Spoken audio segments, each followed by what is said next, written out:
solicita, requer uma intervenção em conjunto, tá? Mas não é um rito onde a operação Estado-município age da fiscalização ao mesmo tempo. Então, cada um na sua atribuição, é por isso que tem uma diretoria de licenciamento e a fiscalização é atribuída dentro da própria competência instituída dentro do licenciamento. Então, essa é uma grande seara que aqui parece de uma forma tão simplista e por isso que eu quis dar para ela o valor que eu acho que ela tem diante do plano diretor, né? Avaliação do plano pelas secretarias quanto aos objetivos e diretrizes específicas das áreas de atuação dessa secretaria, que vai lá do artigo 1 aos 50 e 70. Então foram feitas perguntas, né? Quais objetivos e diretrizes específicas considera adequados para orientar as ações desta secretaria no desempenho da função pública, para o desenvolvimento sustentável do município. E aí a resposta, todos os objetivos e diretrizes da política municipal do meio ambiente, que estão traduzidos do artigo 36 ao 37, além das diretrizes ambientais específicas do sistema de áreas verdes e unidades de conservação e das áreas permeáveis, abraçam nessa conjectura. O que eles querem dizer? Hoje, nós estamos trabalhando nas legislações municipais de conotação ambiental, regulação de plano de manejo, que é o uso e ocupação do território, daquela porção destinada, a própria condução do conceito de áreas permeáveis, desde o parcelamento do solo ou dentro da própria construção da edificação, mesmo quando falamos em fachadas, se elas vão ser permeáveis ou não, se a fachada é ativa. A verdade é o seguinte, soluções baseadas na natureza são aquelas que estão permeando conceitos do PLAC e que vão abraçar o plano diretor. Então a gente não vai ter como ignorar que resultados são positivos dentro desse desenvolvimento que o plano colocou, porque nós avançamos desde o conceito de recuperação da região central da cidade, colocando isso na instituição das reformas dos imóveis e recuperação do patrimônio, tendo esse incentivo para essa recuperação colado no conceito de implantação de soluções baseadas na natureza, como também nós temos nas regiões distantes ou no conceito de planos locais de ocupação, um aumento da permeabilidade como tivemos na 207. Então a 207 amplia a permeabilidade, vem regulando essa obrigação. Isso, para nós, é muito positivo. Isso se porque vem a 312 nessas áreas. A 312. E aí a permeabilidade cai para 10%.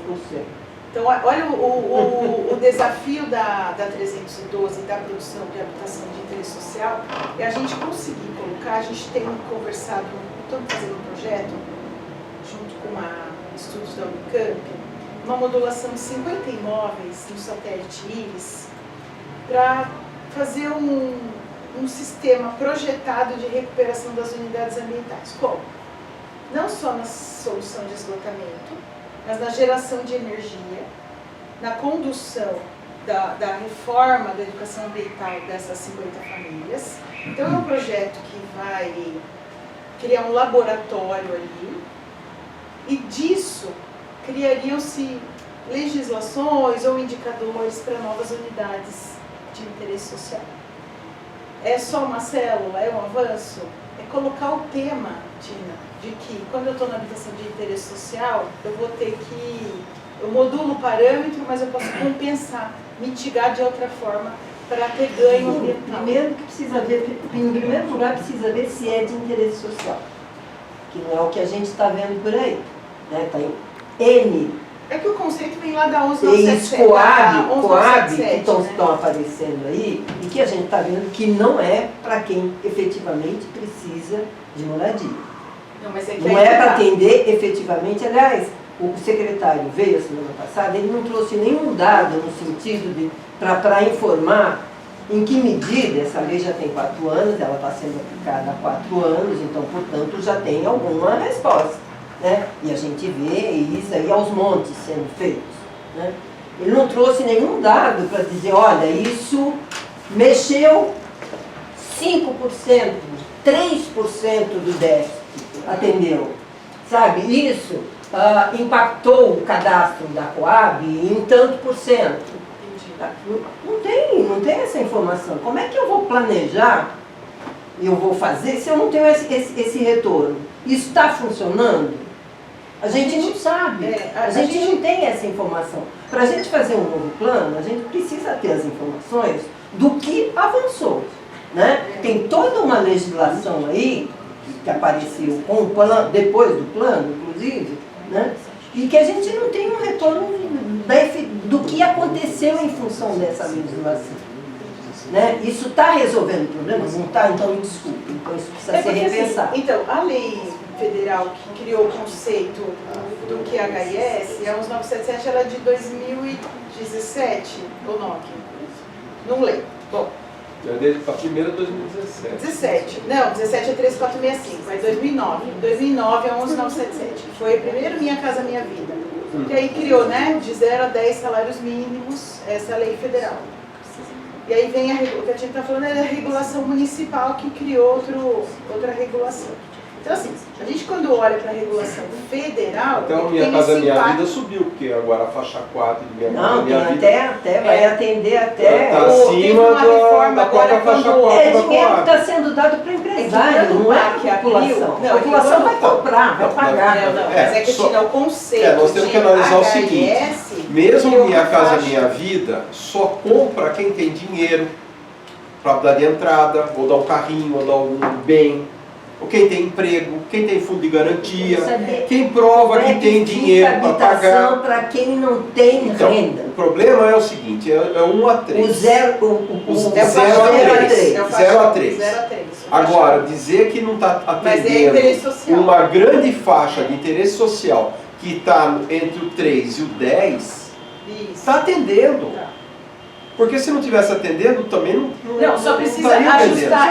Agora vai falar assim, não, quem tem, são 15 quem recebe, mil reais, quem tá família pobre ganha 15 mil reais. A gente tem que discutir, temos que discutir a questão do 0 a 3. Isso. E não dizer que não vale a pena ter do 3 a 10. Isso. Não é por aí. 3 a 10. Tá bom. Mas a gente não pode negar que isso está acontecendo, que isso está existindo. 3 a 10, vamos inverter. Eu acho que a pergunta da Tina... Nós discutimos habitação na... Não, mas porque mas a pergunta da Tina é com isso. No faixa 1, né, ela está falando assim, no faixa 1, que é o de 0 a 3, qual é o incentivo? Então a gente tem essa preocupação na questão ambiental, para que entenda, para que eles tenham energia renovável, para que hoje seja desenvolvida essas unidades, que é por óbvio, não tem como negar que isso vai ter que ser produção habitacional de recurso direto. Hoje a gente tem visto que o faixa 1 é produção de recurso direto, porque pode ver que o PAC de linha direta para a faixa 1, ele não tem a mesma ótica de desenvoltura, que é isso que ele está falando, para esse plano agora. Nós tivemos no plano anterior, no governo do presidente anterior, uma modulação que chamava Casa Verde e Amarela. Essa não tinha nem a faixa 0. No anterior, antes ainda que é 2009, por isso que eu volto, ele teve um input maior dentro do recurso, aonde ele podia fazer uma modelagem com as cooperativas. E a cooperativa buscava recursos, construir. Então tudo isso vem passando por alterações no plano federal. E aí o resultado é por óbvio. O empresário, para ir para faixa 1, ele não consegue crédito. Não consegue. Então a produção tem que ser de recurso direto, Tina, é isso que eu quero dizer. Então assim, se a preocupação é como é que vamos fazer produção com recurso direto, então acho que a pergunta é mais dirigida. E aí a gente fazer uma observação disso daí. Eu acho que o projeto do ex-Coab está funcionando. Está funcionando. Nós temos problemas, temos questões a serem reanalisadas, repensadas. Por exemplo, uma coisa que eu vejo, eu acho equívoco a Coab receber os apartamentos, as unidades habitacionais, e a Coab ter que vender e colocar no mercado a preço de mercado. Ela não, às vezes, fazer o uso disso para atender uma determinada população. Eu acho que era preferível a Coab receber recurso. Quanto vale o apartamento? 200 mil? Está aqui, 200 mil. Nós vamos pagar tantas vezes, ou vamos pagar em uma vez. E a Coab ter esse recurso para poder reinvestir, para poder fazer realmente o que é a função da Coab, que é a habitação de interesse social, principalmente de 0 a 3. Então, isso é uma coisa que a gente tem que analisar. Porque, infelizmente, o recurso que hoje está indo para a Secretaria de Habitação e para a Coab está só na questão da requalificação das áreas de ocupação urbana. Manutenção, os títulos... regularização fundiária.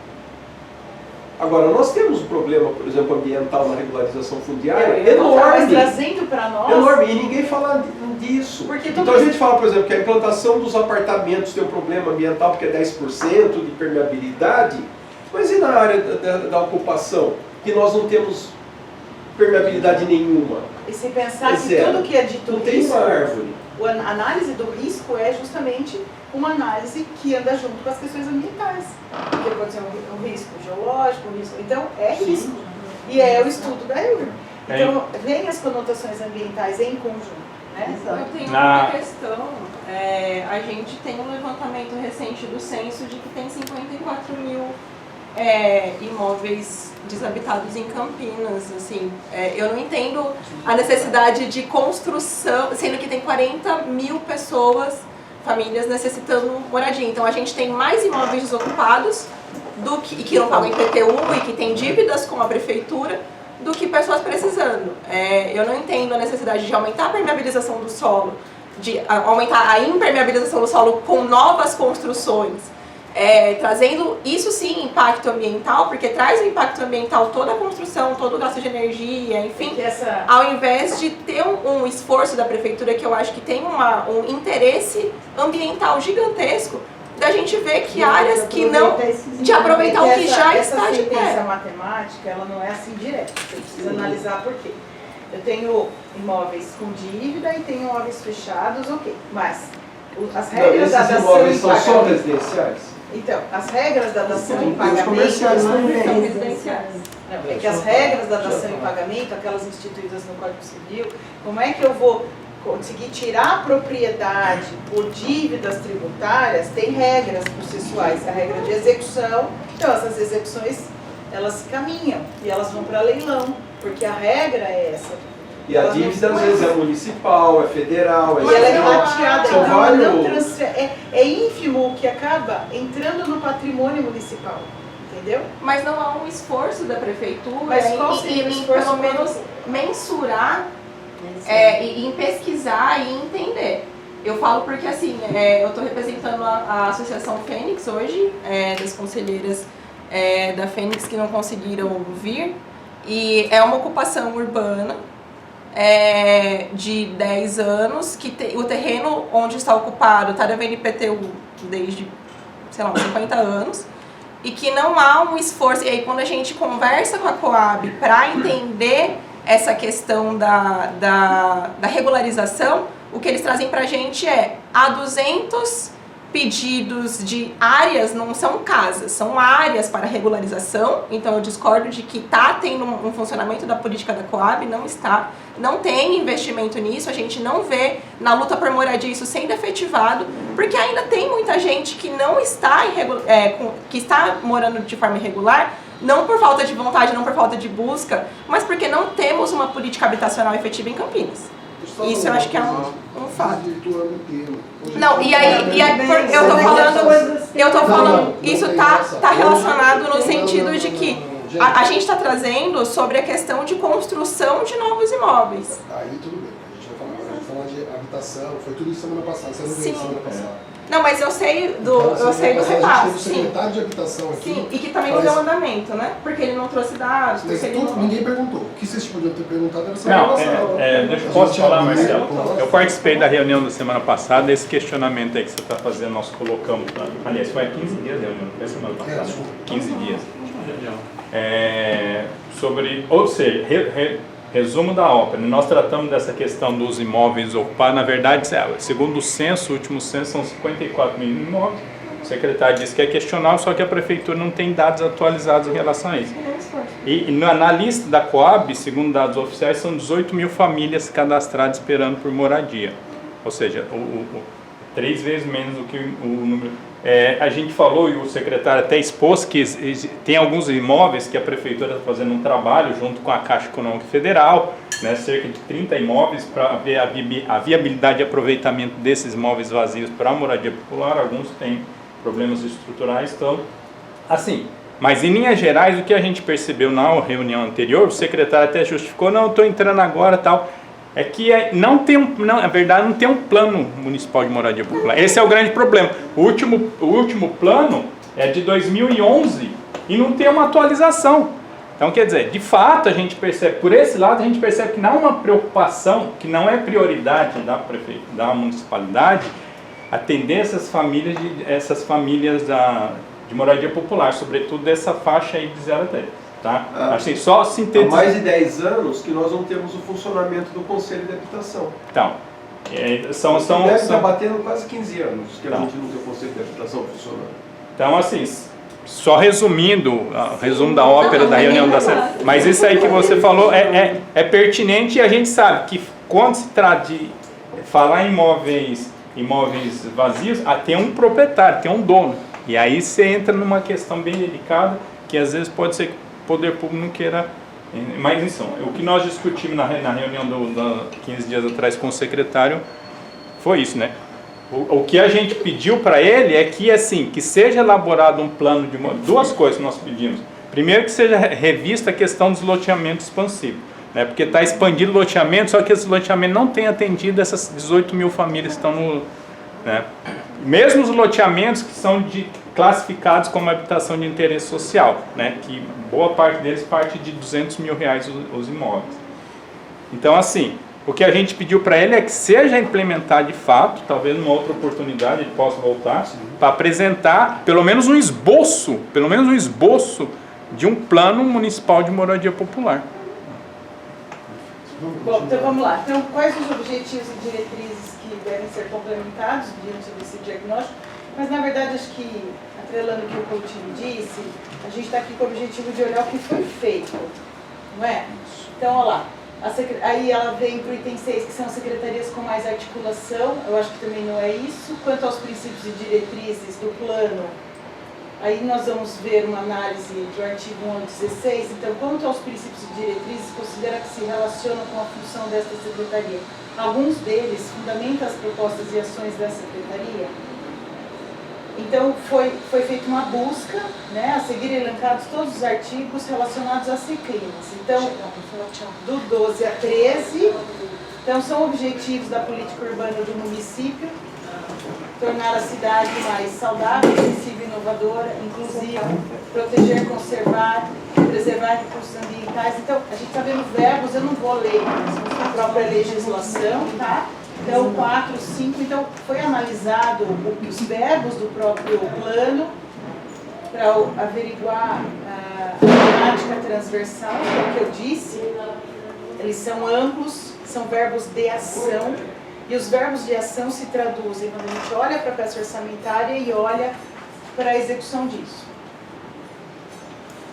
E aqui foram os apontamentos dos artigos, depois passa o item desenvolvimento orientado pelo transporte, pelo DOT. Tem alguma implicação na decisão locacional de alguma ação ou equipamento dessa secretaria? Então foi dito sim. Ela tem como eu fiz na preambular aqui, só para a gente introduzir o tema, ela vai diretamente na desenvoltura do Plano Local das Ações Climáticas, né? E seguem as principais diretrizes. Toda vez que eu vou olhar para o eixo da política de mobilidade, eu vou traduzir numa cidade que deságua para regiões, e para isso a gente precisa implantar o tema da conotação ambiental. Olhando para isso, ainda foi questionado dos objetivos e diretrizes por macrozona contribuem para o planejamento desta secretaria? Sim, não tem como negar, porque toda a macrozona, como nós já dissemos, toda a área de zoneamento, a área de expansão, ele é diretamente afetado pelas condições ambientais, né, pelos princípios. Então, sim, também na aplicação da própria 189, quando a gente olha para os objetivos da macrozona, zona da metropolitana, ainda nos objetivos específicos que está no próprio corpo da lei. Foi perguntado também sobre o sistema de planejamento, lá dos artigos 127 ao 141. Então foi perguntado sobre a Secretaria trabalha com indicadores, como são calculados, quais a fonte e a periodicidade do próprio dado, como que eu permito avaliar, né, a desagregação do planejamento, desagregação da APG para o próprio indicador, como é que eu calculo isso? E aqui, ó, no cenário, que foi o da pergunta 18 a 23, a gente teve que avançar, né? Quais dados produzidos pela Secretaria compõem o próprio sistema de monitoramento? E aí, quando eu falei de mensuração, tudo que a gente tem na questão ambiental, a gente precisa mensurar para olhar a amplitude do desenvolvimento da cidade. Então, sim, mais uma vez, ele é externalizado em toda a ação do meio ambiente, se é de reconecta, se é de parque linear, é feito por recuperação habitante metro quadrado. Se eu faço análise de fiscalização de movimentação de terra, habitante metro cúbico, análise e implantação dentro da metodologia mensurável da unidade, da APG. Então eu consigo fazer essa mensuração de dados e apresentar. Relação de indicadores desenvolvido por entidades externas. Entendendo que aqui também vou fazer mais uma... Nós não temos só um fundo que é de banco de projetos, que atende essa conotação, que externaliza projetos que vêm da universidade, vêm do empresariado, vêm do banco acadêmico, vêm da sociedade da pesquisa. Nós temos a participação, a WRI, ecoparticipativa, direto a uma fundação que trabalha, uma instituição em cooperação, a Unicamp, a PUC, o ICLEI. Então nós temos, assim, no movimento externo, de pesquisa, uma contribuição muito grande com a questão da pasta, do desenvolvimento da Secretaria. E para isso se traduziu em indicadores. Um deles, a WRI, ela ajudou, ela coordena junto com a Secretaria uma análise desses indicadores de efetividade na gestão municipal. Então a gente, quando apresenta uma análise de plano diretor, ela olha num vetor aí do Tribunal de Contas, que cria anualmente contas, análise, se eu aprovo ou não a efetividade, a mensuração disso. A mesma coisa é feita nesse indicador de análise de desenvoltura da cidade. E aí tem gente que fala assim, mas esses indicadores foram criados por uma instituição que não são dados oficiais de governança, mas eles nos servem como indicador de atributos, tá? Então esses atributos que aqui foram questionados, que é o meio ambiente, cidade sustentável, avaliação ambiental direta do próprio programa, eles são dados que estão sendo publicizados anualmente. Especialmente aqui está indicado o programa Verde Azul. O Verde Azul é um programa que Campinas não está participando diretamente com os seus estudos, mas na CEMIL, a Secretaria de Estado, ela tem feito junto com Campinas várias ações efetivas para a tradução de indicadores ambientais, tá? E aí os ODS, eles são indicadores correntes, né, na tradução do próprio PLAC. Os indicadores internos são revisados e integrados dentro do desenvolvimento da peça orçamentária, da própria gestão. E aqui o cálculo e a metodologia própria monitorada e pela própria APG. Eu não tenho para mostrar aqui, que seria, acho que até um bom indicador, uma pizza, um BI sobre as ações e as APGs.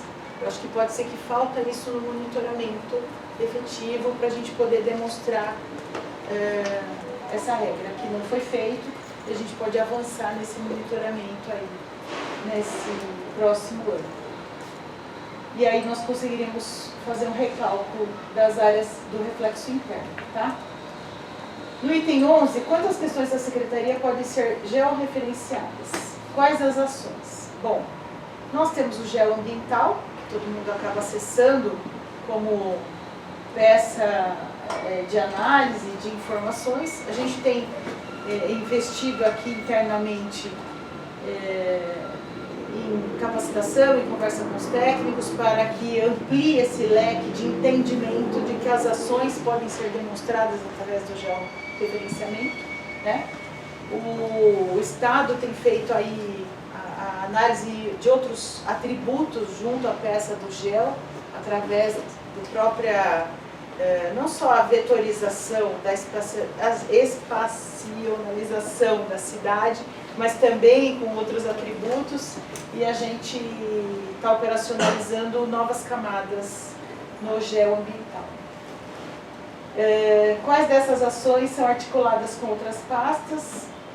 Eu, salvo melhor juízo, posso dizer que as questões climáticas e ambientais, elas acabam na transversalidade e agindo em todas as pastas, né? Então, o que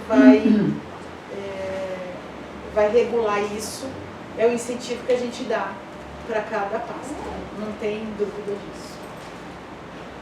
A Secretaria desenvolve ações com participação social, quais, de que forma? Então, a elaboração dos planos e políticas públicas envolve a participação através de oficinas, ações de educação ambiental, workshops, audiências, consultas públicas, além do suporte e coordenação dos conselhos vinculados a CCClimas. A CCClimas participa de 7 conselhos diretamente e tem feito essa projeção aí de regra junto à sociedade, né? Quanto ao fundo municipal, então o fundo, a pergunta é se há projetos desta secretaria passíveis de financiamento, quais, em qual localização do território. Foi entendido que sim, vinculado aos projetos de infraestrutura verde e azul, né, fomentando nas áreas urbanas. E, como nós já dissemos, os parques lineares, os jardins de chuva, os corredores ecológicos, são todos aqueles com soluções baseadas na natureza. A gente busca uma integração disso, né, uma nova modelagem na implantação da infraestrutura, de toda forma, não só na infraestrutura essencial, mas naquelas que são voluptuárias dentro do conceito da execução, para que repagine aí o incentivo, não só na drenagem, na questão de serviço, prestação de serviço do lixo, da recuperação desse resíduo, como é que a gente entende esse resíduo, como é que ele pode ser atribuído dentro da cidade. Aqui encerrou-se a contribuição, conversei com as duas técnicas sobre isso e fiz um apelo até que faça uma revisão dessas informações, que ela vem buscando implantar aqui informações de 24, 25, tá? Então, a gente está devendo um pouco aqui, mas se compromete a traduzir um pouco mais de informações efetivas, né, sobre esse diagnóstico. E até porque entendo que esses trabalhos, é um trabalho continuado, apesar de ser de 15 em 15 dias e com uma temática definida para cada operação. A gente pode alimentar o SEI, vai contribuindo, né, Érica, e podendo aí dar um resultado efetivo para esse plano, que é o nosso instrumento maior. Obrigado, Marcela. E se alguém tiver alguma dúvida, quiser aproveitar que eu tenho algumas dúvidas. No ano passado nós tivemos uma reunião lá com a Polícia Ambiental, ali ali perto, no CAT, ali, né? Eles disseram, entre outras coisas que a gente conversou, sobre a questão dos animais silvestres. Campinas não tinha um local para todos os animais silvestres que eles aprendiam, eles tinham que levar, eles estavam levando para Itapetininga, onde tem um centro lá próprio a acolhida de animais silvestres. Cetras, na verdade os cetras, nós não temos um cetras, tá. E por isso que eu comentei do CIA. Tá, e então, aí eu queria saber a respeito disso, né, se tem algum projeto da CCClimas em relação a isso, ou até se poderia ser utilizado o bosque, né? Eu tenho 3 perguntas, posso fazer as 3? Você vai respondendo? São conectadas assim, desse jeito, sim? Não, outra é sobre então, parques lineares e outra sobre as microflorestas. Então vamos lá. O bosque, ele é uma unidade vinculada à Secretaria de Serviços Públicos. dados, tá? O BOSC não é uma unidade vinculada à Secretaria do Clima e Meio Ambiente. É uma unidade operacional dos serviços públicos. Então a gente não tem gestão sobre ela. Entretanto... Não tem uma intersetorialidade? Não. Não. Não. O BOSC é uma unidade deles, tá? Com a microfloresta também, mas depois a gente volta. Então é assim, o que aconteceu? A instituição que foi criada, e eu estou respondendo tecnicamente dentro da instituição, o BOSC está dentro dela como uma unidade de recuperação de pressão. Ele não tem a mesma desenvoltura do DPBEA. O DPBEA, ele é uma unidade de recuperação, nós não temos os CETRAS, entretanto, do mesmo jeito que o CIA teve esse desenvolvimento de se buscar uma área da União para desenvolver esse atendimento do doméstico, nós já buscamos uma área com o Estado, está sendo feito um convênio, inclusive essa semana foi encaminhado um ofício de volta, o Estado nos encaminhou pedindo alguns outros detalhamentos. Ele está numa área ao lado do Instituto Biológico, do Instituto Agronômico. Nós já visitamos a área. A área, na verdade, ela tem um estábulo lá construído, são 70 mil metros. Teve um estudo se valeria a pena o Estado transferir a cessão dessa área para a operacionalização. Então, sobre ela é que eu disse que há estudos quando eu fiz a manifestação aqui no começo dos trabalhos. Do CIA. Tá? Não, o CIA é na área da União. Essa do Estado seria para os CETRAS. Então, hoje, existem vários CETRAS que trabalham como rede. Tanto o Jundiaí também recebe, a Mata Ciliar, nas unidades do entorno da cidade, e muitos buscam em Campinas ter a sede para criar uma metropolitana de atendimento. Bem assim, o Estado tem essa área, é do nosso interesse, o Estado tem a área, nós não temos o recurso direto. Tem uma busca do PROAMB? Tem. Então a gente está construindo esses estudos para ver se eles vão fazer sentido, efetividade, criar um cronograma, criar ações. Mas a operação, a formalização da cessão da área está em trabalho, em execução. Exatamente nesta semana teve um ofício de resposta do Estado positivo nesse sentido. Tá? A gente está conduzindo esses estudos. Então, hoje o que nós temos? Junto ao gabinete, o tema do animal silvestre, com recuperação, com manejo e castração das capivaras. Temos um contrato para cada operação. O manejo das capivaras foi feito estudo tanto no Taquaral quanto no Lago Café, porque é uma área de recuperação e que os animais, eles acabam tendo conexão, eles precisam ser castrados para que realmente haja uma diminuição dessa população naquela região e controle da possibilidade de transmissão da maculência.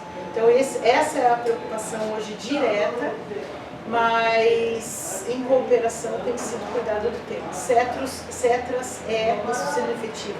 E sua resposta é um objetivo da marca aqui da administração. Ou através da operação do CIA integrado, que pode estar no projeto CIA, ser o silvestre junto, e a gente só está criando esses estudos para operacionalizar